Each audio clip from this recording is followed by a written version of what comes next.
Graça e paz da parte de Deus, nosso Pai, de nosso Senhor Jesus Cristo. Amém. Também para você que nos acompanha ao vivo, ou não está ao vivo, onde você estiver e quando estiver, Deus te abençoe também. Estamos no nosso movimento de oração. Estes papéis que você deposita nos potes, eles serão lidos pelos nossos pastores, nossos ministros, ministras, e nós vamos interceder por todos e cada um dos pedidos que você coloca aqui. É um tempo muito especial da nossa comunidade, de nos dedicarmos à oração. Acredito, talvez você tenha recebido um adesivo na entrada, para você colocar aí na contracapa da sua Bíblia, em algum lugar visível para você, lembrar que estamos buscando a Deus em oração. Acompanhe as nossas mídias sociais, nosso Instagram oficial IBAB, se você ainda não segue, faça isso. Você vai receber inspiração, orientação, convites, convocação para a sua experiência de oração. E é sobre oração que nós estamos conversando nas nossas celebrações. E para isso eu quero chamar você para o capítulo 24 do Evangelho de Mateus. O Evangelho segundo São Mateus, capítulo 24. Neste capítulo 24 é um texto muito polêmico, controvertido e de muitas disputas a respeito da interpretação do seu significado. Mas o versículo 1 diz que Jesus saiu do templo e, enquanto caminhava, os seus discípulos aproximaram-se dele para lhe mostrar as construções do templo. Os discípulos estão impressionados com esse templo em Jerusalém. E mostram a Jesus o templo. E Jesus, então, profetiza a destruição do templo. Ele diz: olhem, vocês estão vendo tudo isso? Perguntou ele. Eu lhes garanto que não ficará aqui pedra sobre pedra. Serão todas derrubadas. E o capítulo 24, então, é um texto em que Jesus vai descrevendo fenômenos desse dia, da destruição de Jerusalém, não apenas do templo de Jerusalém, mas de toda a cidade de Jerusalém.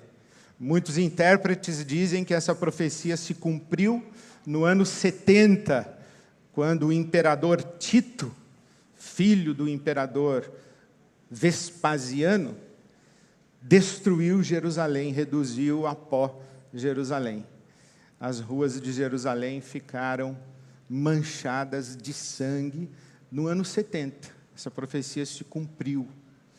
E enquanto Jesus profetiza essa calamidade, essa destruição de Jerusalém, que ganha conotações de intérpretes que falam que ele está também profetizando a respeito do fim dos tempos, o fim do mundo. Mas Jesus, enquanto está profetizando sobre esse dia de calamidade, faz uma observação que nos ajuda a entender a oração, ou pelo menos nos situa nessa experiência tão misteriosa, tão extraordinária que é a oração. Lá no versículo 20 do capítulo 24 de Mateus, Jesus disse: orem, orem, orem para que a fuga de vocês não aconteça no inverno, nem no sábado. No sábado, porque eles não poderiam fugir. No sábado não se pode trabalhar. Por exemplo, se a casa de um judeu pega fogo no sábado, ele não pode retirar nada de casa. Ele tem que sair de casa e deixar a casa queimar. Ele não pode retirar nada. Pode sair com a roupa do corpo. Alguns rabinos sugerem que as mulheres colocassem 20 vestidos e saíssem. Pelo menos só fariam a roupa do corpo, né?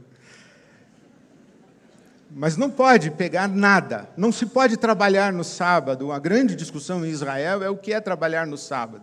Fugir de Jerusalém Ir embora de Jerusalém, fazer uma longa caminhada saindo de Jerusalém, implicaria a quebra do sábado. Então Jesus diz: ore para que esse dia de calamidade não aconteça no inverno e nem no sábado.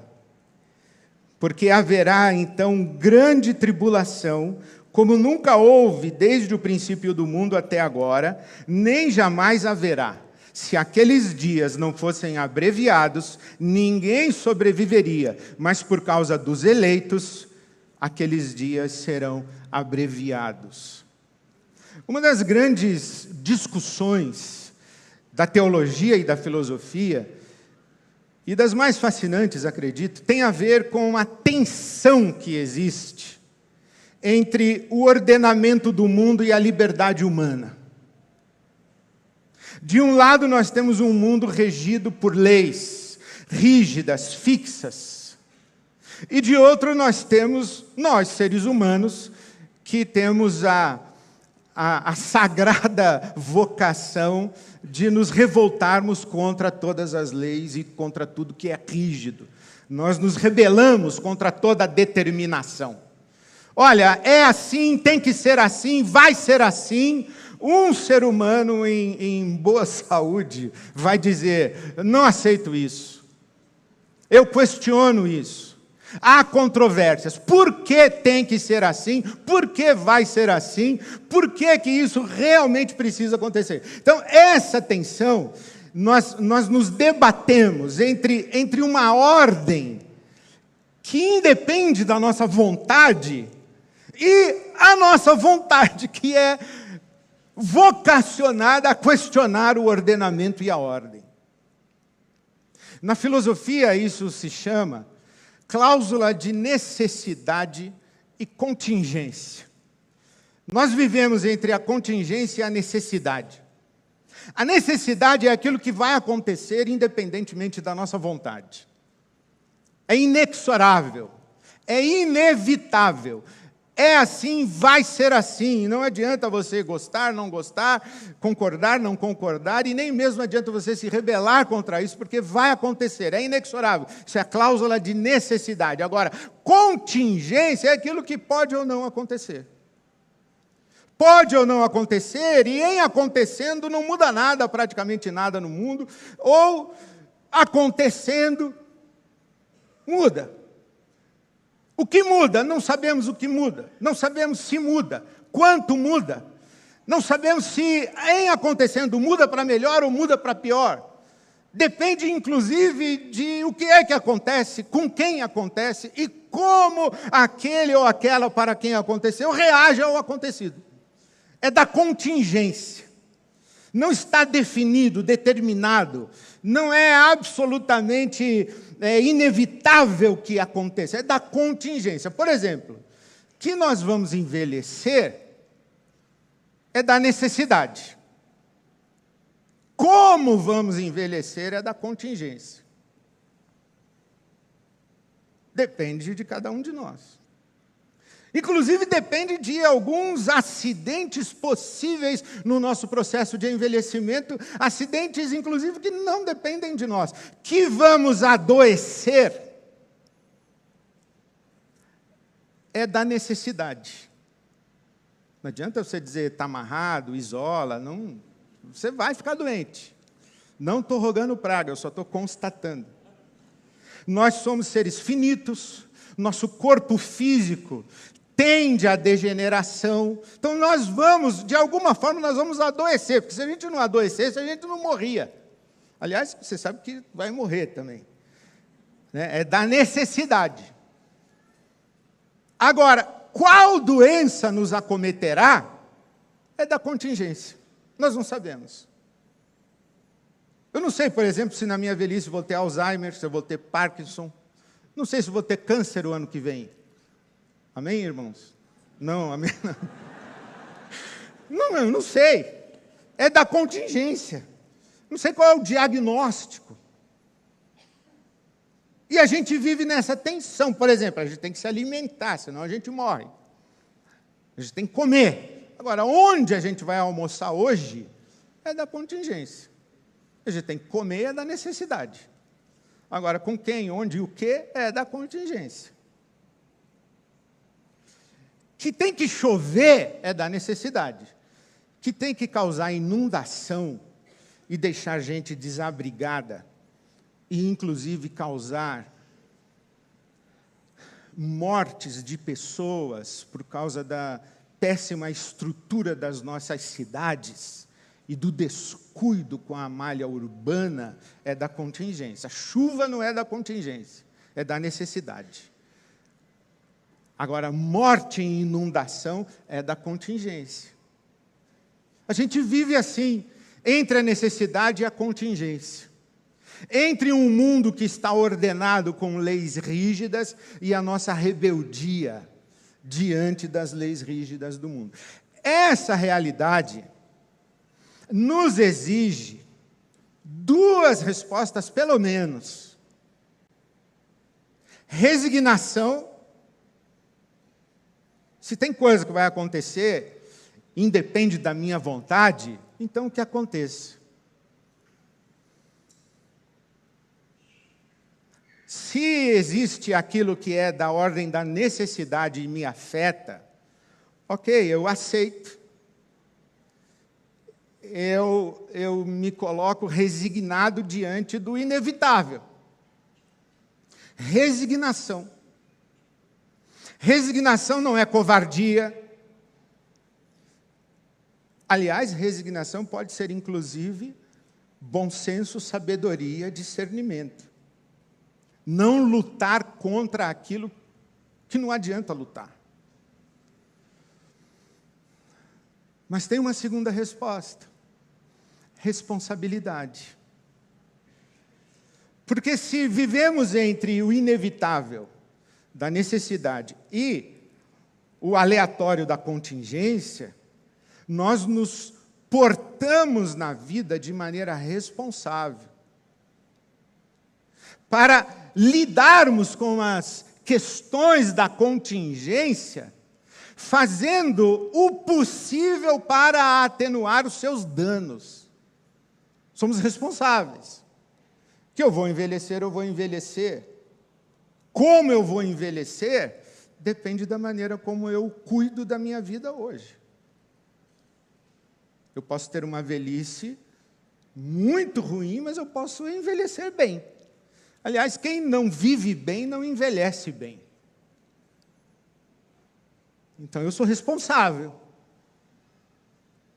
Essa mesma lógica está expressa na oração da serenidade. Conhece a oração da serenidade? Quem é do CR conhece, quem já participou de um grupo de AA conhece. Deus, dá-me humildade para reconhecer as coisas que não posso mudar e coragem para mudar as coisas que posso mudar. Dá-me humildade para aceitar aquilo que não posso mudar e coragem para mudar o que eu posso mudar. Resignação e responsabilidade. E me dá também sabedoria para conseguir enxergar qual é qual. Distinguir uma da outra. A nossa experiência de oração acontece exatamente aí. Entre o necessário e o contingente, entre o inevitável e o aleatório, entre aquilo que é inegociável e aquilo que é negociável.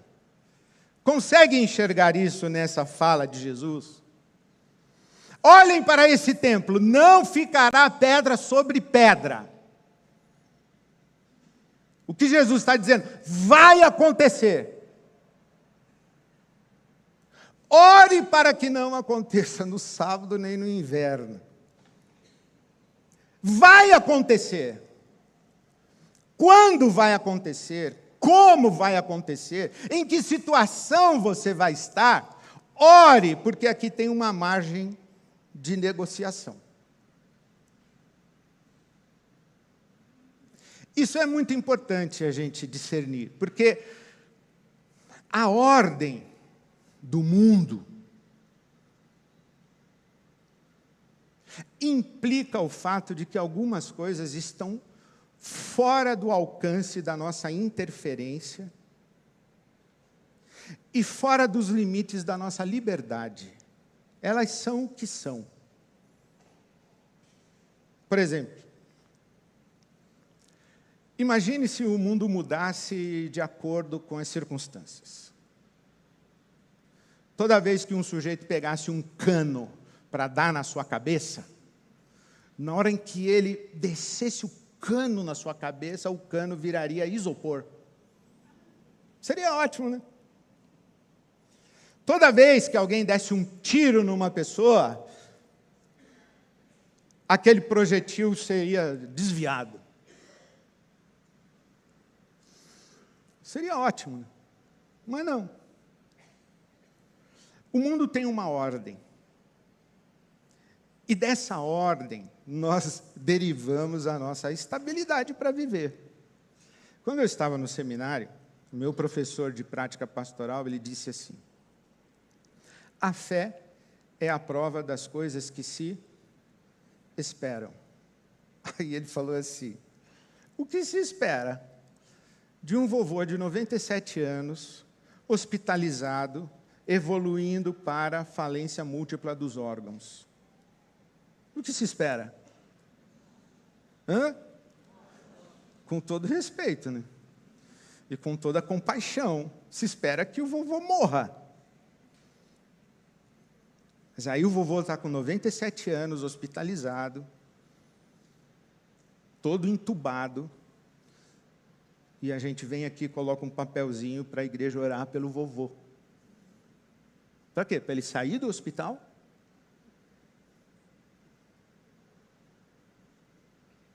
Está entendendo?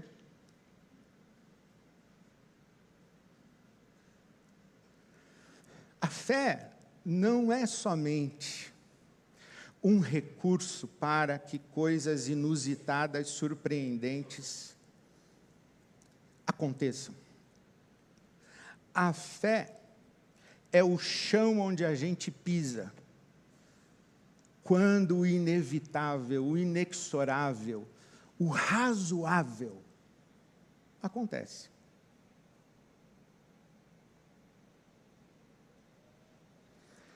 Existem coisas na vida que são o que são,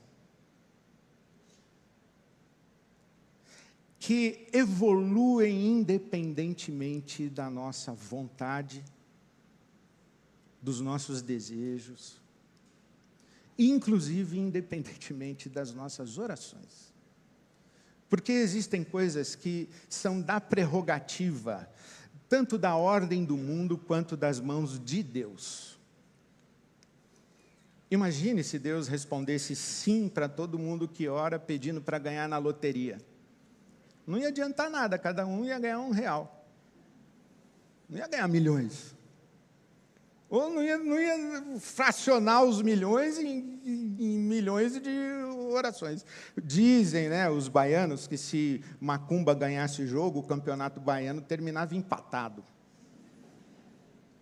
Dizemos a mesma coisa. Se oração ganhasse o jogo de futebol, também o jogo terminava empatado.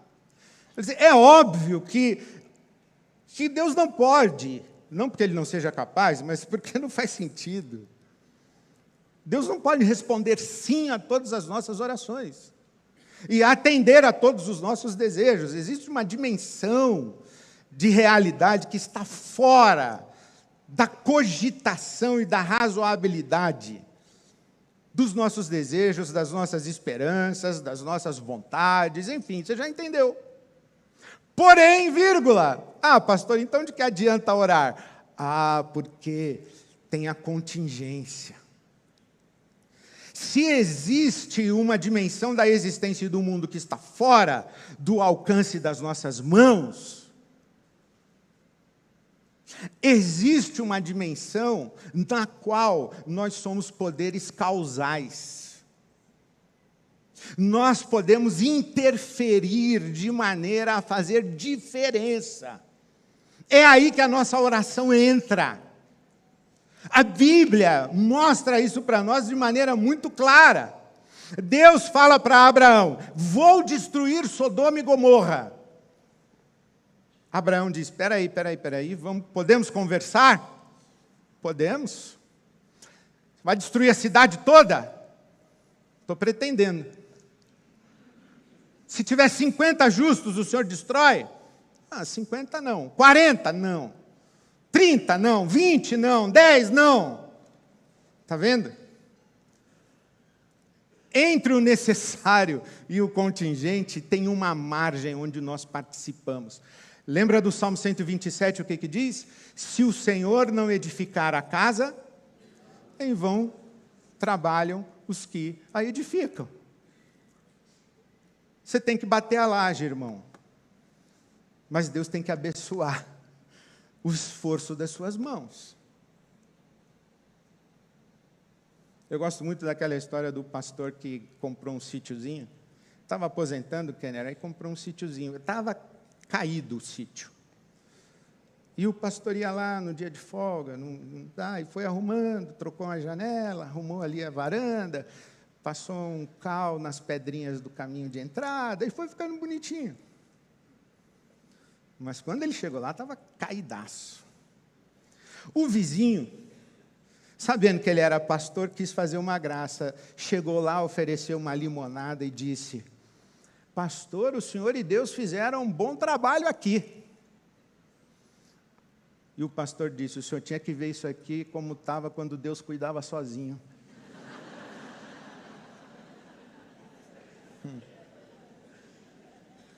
É assim, irmão. Como foi que Jesus nos ensinou a orar? O pão nosso de cada dia nos dá hoje. Mas é com o suor do nosso rosto que nós comemos o nosso pão. Tem que arar, tem que plantar, tem que regar, tem que colher, tem que amassar o trigo, debulhar o trigo, fazer o pão. Deus não faz sem nós. Aquilo que Deus está fazendo e quer fazer, Ele não faz sem nós. O Salmo 115 diz que os céus são os céus do Senhor. A terra Ele a deu aos filhos dos homens.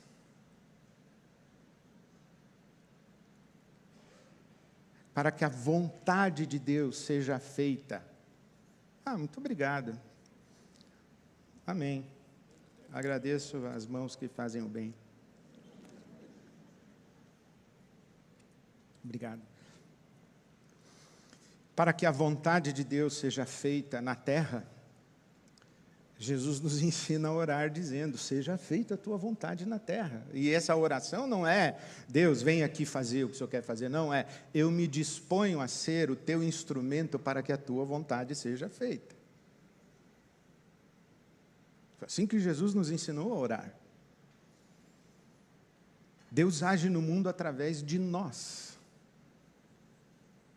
E eu arrisco dizer que Ele não faz sem nós. Santo Agostinho disse: o Deus que te criou sem ti, não vai te salvar sem ti. Deus age no mundo através de nós, Deus faz conosco.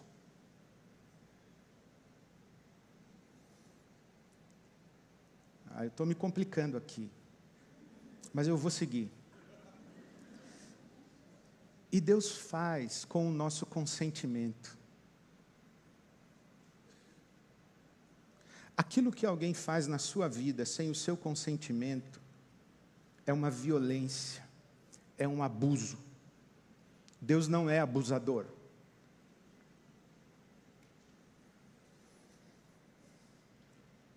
Jesus diz assim: quando você orar, não multiplique as palavras, não fique repetindo, porque o seu Pai Celestial já sabe o que você precisa. Ora, então por que eu preciso pedir? Se Deus já sabe o que eu preciso, por que eu preciso pedir? Porque Deus não faz por nós sem nós. Deus não faz por nós sem que estejamos envolvidos no fazer de Deus. Deus não faz por nós atropelando-nos. Existe uma dimensão do inevitável, do inexorável e daquilo que Deus está fazendo no mundo, daquilo que Deus está fazendo na história. Deus está trabalhando. Recomendo fortemente que você que não ouviu, ouça o sermão do pastor Kenner, hoje às 9h. Deus está trabalhando. Jesus disse, meu Pai trabalha até hoje. Então Deus está trabalhando. Deus está agindo, Deus está fazendo. Aí Jesus diz, ore, para que você venha para esse fluxo do que Deus está fazendo, porque o que Ele está fazendo é inevitável, é inexorável. Agindo Deus, quem impedirá? Mas ore, porque Deus convida você e dá para você margem de participação, de interferência, de contribuição. Ore para que aquilo para onde, ou a direção na qual a sua vida está seguindo,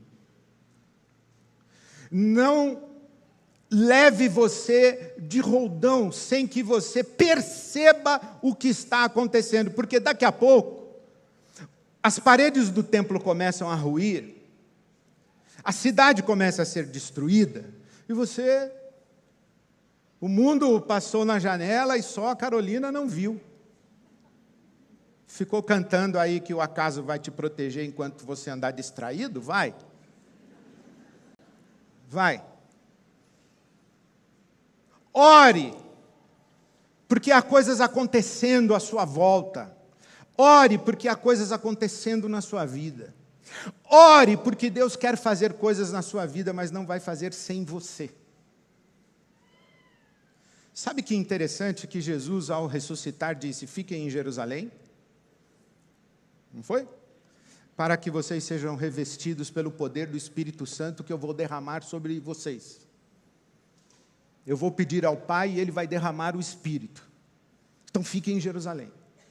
A Bíblia diz que Jesus ressuscitado apareceu, sabe a quantas pessoas? 500. 500 pessoas viram Jesus após a sua ressurreição.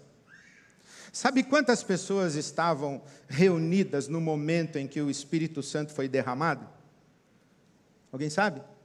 120. Fiquem em Jerusalém, porque é inexorável que o Espírito Santo será derramado. Mas ore para que você participe do derramamento do Espírito Santo. Ore para que você esteja incluído naquilo que Deus está fazendo e vai fazer, inexoravelmente vai fazer. Ore para que você exerça essa prerrogativa de ser também um poder causal no mundo de Deus. Ore para que você viva de maneira responsável pela sua vida, que você não esteja alienado, alienada da sua própria vida e da sua própria história. Eu vou arriscar dizer uma coisa, Deus que me perdoe e te ajude. Hoje nós oramos pelos filhos. Tem muito pai e mãe que fica surpreso quando sabe alguma coisa do seu filho. Levei um susto. Não estava na vigilância da oração, né, irmão? Estava desatento, estava alienado. Não estava na oração e não teve discernimento, né? A vida acontecendo no quarto do lado, e você de madrugada no computador, ou você na tela do seu celular, enquanto seu filho almoça na sua frente. Ore, para que você não seja pego de surpresa com as coisas que acontecem. para que você participe, para que você interfira. Porque algumas coisas vão acontecer. Mas ore. Porque se é verdade que Deus não faz por nós, sem nós, não é bom fazermos nós sem Deus. Ore, convide Deus para participar do que você está fazendo, e quando você fizer isso, Deus vai dizer: você pensa que eu não estou cuidando do seu filho? Eu estou, você que está desatento, vem aqui que eu vou te mostrar umas coisas. Ore pela sua filha, mãe. Quando você estiver orando de verdade assim, não é aquela protocolar. Quando você estiver orando de verdade, Deus vai falar assim: olha, filha, eu estou cuidando da menina, mas você está me atrapalhando. Você não para de falar.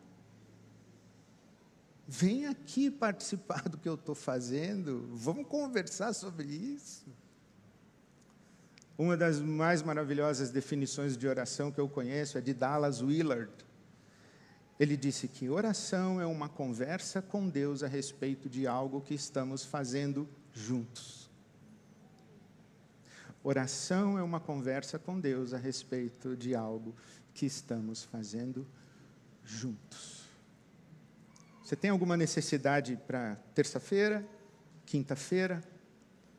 Tem algum motivo que gera ansiedade no seu coração, medo, angústia? Ore. Não significa que com a sua oração você vai moldar o que vai acontecer, porque tem coisa que vai acontecer independente da sua vontade, inclusive independente da sua oração. Mas ore, para que naquilo em que é possível você interferir, naquilo em que é possível você participar, naquilo que é possível você contribuir, que você o faça de maneira sábia, ousada. Resignação e humildade, ousadia e responsabilidade. Acolher aquilo que é a vontade soberana de Deus. Mas insistência na oração para dizer: Deus, e se tiver 50? E se tiver 40? E se tiver 30? Quero terminar contando para você essa história de dois pensadores cristãos gigantescos, gigantes, do século XVI, Martinho Lutero e Erasmo de Roterdã. Eles estavam discutindo sobre a relação entre a soberania de Deus e a liberdade humana.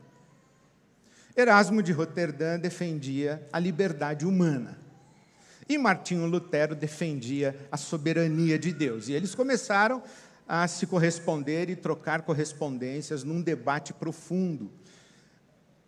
O Lutero mais para o lado do inevitável, o que Deus quer e ponto final.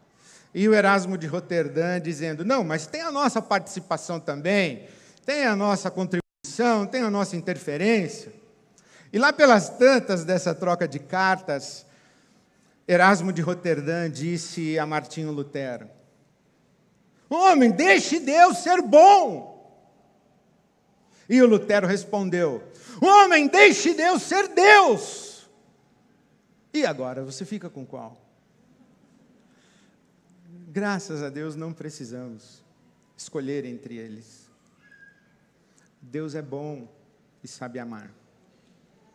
Deus é bom e sabe amar. Ore. Entregue-se ao Deus que é Deus. Quem sou eu para negar o teu poder?